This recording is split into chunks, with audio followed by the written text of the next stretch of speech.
আসসালামু আলাইকুম ওয়া রাহমাতুল্লাহি ওয়া বারাকাতুহু। আমি আব্দুল্লাহিল মারুফ ফেনী থেকে হাফেজ আশরাফ সাহেব হুজুরের মোবাইল থেকে লাইভ করছি। এই মুহূর্তে আমাদের ফেনীর প্রখ্যাত আলেমেদ্দিন হযরত মাওলানা ফখরুদ্দিন আল মুবারক সাহেব, ফরিদুদ্দিন আল মুবারক সাহেব আমাদের মাদ্রাসাতু ইবনে ওমর, হাজারী রোড, আলো কমি সেন্টারের বিপরীতে অবস্থান করছেন। আলহামদুলিল্লাহ, হুজুর অনেক কষ্টের পর আলহামদুলিল্লাহ এখানে এসে পৌঁছেছেন। আমরা অনেকেই হুজুরের ভিডিও দেখেছিলাম, শেয়ার করেছিলাম। হুজুর খুব করুণ পরিস্থিতিতে ছিলেন।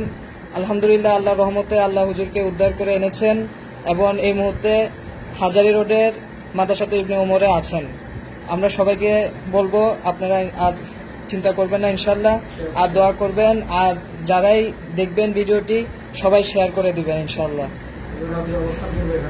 আর হুজুর ইনশাল্লাহ রাত্রে এখানে আছেন। আর ফেনীর মধ্যে একমাত্র হাজারী রোডে আমরা বিদ্যুৎ সরবরাহ পাচ্ছি, সেই জন্য আমরা এখানে হুজুরকে পেয়েছি এবং কে আনতে সক্ষম হয়েছি। আলহামদুলিল্লাহ, আমাদের মাদ্রাসা ধন্য হয়েছে আলহামদুলিল্লাহ।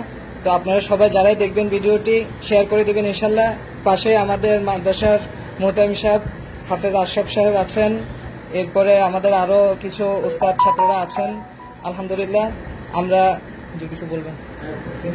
আচ্ছা, আর ফেনীর অবস্থা যদি বলি, সবাই দোয়া করতে থাকেন। ফেনী প্রায় পুরো শহরে ফেনী ডুবা, এবং কি ফুলগাজী পশ্চিমের সাথে আমাদের কোনো যোগাযোগ নেই, পুরা আউট অফ নেটওয়ার্কে তারা আছে।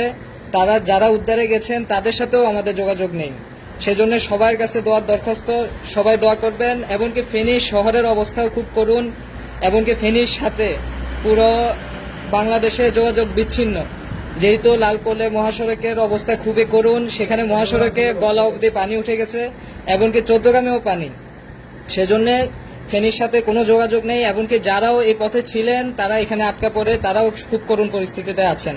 আমরা সবাই দোয়া জারি রাখবো ইনশাআল্লাহ। আর ফেনীর মানুষদের জন্য দোয়া করব। ফেনীর শহরের মানুষরাও ভালো নেই, এখানেও পানি খুব বাড়ছে। আমরা শুকরিয়া আদায় করতেছি যে আমরা শুনতে পারছি পরশুরাম ফুলগাজীর দিকে কিছুটা পানি কমতেছে, কিন্তু এদিকে আবার শহরের দিকে পানি বেড়ে চলছে, যার কারণে আমাদের এদিকের মানুষগুলো খুবই কষ্টের ভিতরে আছে। তাদের খাদ্য সরবরাহ নেই, এমনকি তারা বিভিন্ন কষ্টের মধ্যে সম্মুখীনে আছে। সবাই দোয়া করব। আর আমরা বলতেছি, যারা ভিডিওটি দেখবেন ইনশাল্লাহ শেয়ার করে দিবেন। হুজুরের অবস্থান এখানে হাজারী রোডে মাদ্রাসাতু ইবনে ওমরে আছে ইনশাল্লাহ। হুজুর এখানে রাত্রে অবস্থান করবেন এবং হুজুর সহি সালামতে এসে পৌঁছেছেন আলহামদুলিল্লাহ। সবাই ভিডিওটি শেয়ার করে দিবেন। আসসালামু আলাইকুম।